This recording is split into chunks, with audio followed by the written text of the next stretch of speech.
Дејан Андонович, добро утро. Добро утро. Дејане, што се случува пред 15 дена пред Нова година? Се слави ли во светот? Се слави, секаде се слави ни светот, секој има свое како викаат, секој си има свое славење.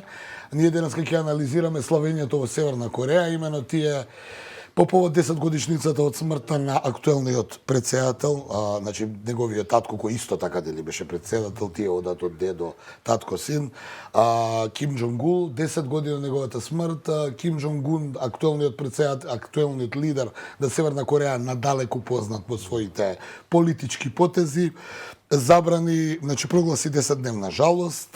Во тие 10 дена севернокорејците не смеат да слушаат музика, не смеат да одат на спортски надпревари, не смеат дури дома ни телевизија да гледаат, мора да жалат, да оплакуваат, да го оплакуваат неговиот татко, големиот лидер Ким Джонг Ил, кој е панели син на основачот на Северна Кореја.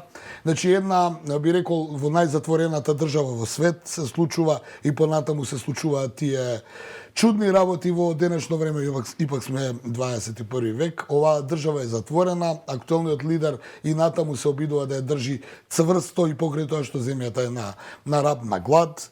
Тотално е изолирана. Исто така ќе потсетам дека тоа е единствена држава во светот чие раководство тврди дека нема се уште случаи на коронавирус, што дополнително дава сигнал дека они живеат во едно свое време.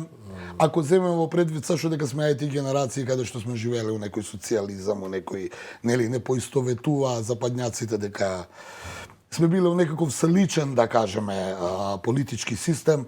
Еве ова останува уште 70 години, не мрда луѓето таму, 30 милионската Северна Кореја и натаму е во затворено. Значи еден би рекол куриозитет да славиш 10 годишнина со 10 години, со 10 дена жалост. Да, така е. Морам да кажам дека тоа стварно како една музејска држава. Просто човек кога би ги отворили вратите да оди да посети и да види како таму се живее, бидејќи ние од една страна слушаме пропагандата на Северна Кореја, од друга страна слушаме разни други пропаганди. Ние практично и не ја слушаме пропагандата на Северна Кореја. Па да, ама сакам да кажам, немаме точен увид што таму се случува, од ова што го дознаваме, стварно еден уникатен. Интересно е само да кажам дека тој понатаму продолжува да го развива нуклеарното оружје. Веќе Обединетите нации, меѓународната заедница веќе немаат ни никакви санкции. Какви можат санкции да воведат за оваа држава, кој се зема во предвид дека сите санкции се воведени, тој понатаму оди по својата политика. Многу е чудна, јасен е односот на Северна Кореја кон остатокот од светот, особено кон Западот, меѓутоа бидејќи тие делат една мала граница и со Кина. Многу е чудна целата, да кажем, целиот тој комплекс на односи меѓу Кина и Северна Кореја, бидејќи Северна Кореја не би обстанал овој режим доколку не е кинеската помош, но таа кинеска помош исто така е многу чувствителна и внимателна. Бидејќи и на кинезите не им е седно дали, кога и како ќе стане Северна Кореја нуклеарна сила, и тие разбираат дека располагањето со нуклеарно оружје бара друг вид на консидерации кои што во Северна Кореја ги нема. Така што ова во што се наоѓа Северна Кореја е резултат не само на западни или меѓународни блокади и санкции, туку и на еден воздржан однос на Кина, која никогаш не би ја напуштила својата политика на заштита кон Северна Кореја, но тоа е секогаш дозирано. Ми се чини дека Северна Кореја има невозвратена љубов од Пекинг. Ќе кажам и зошто.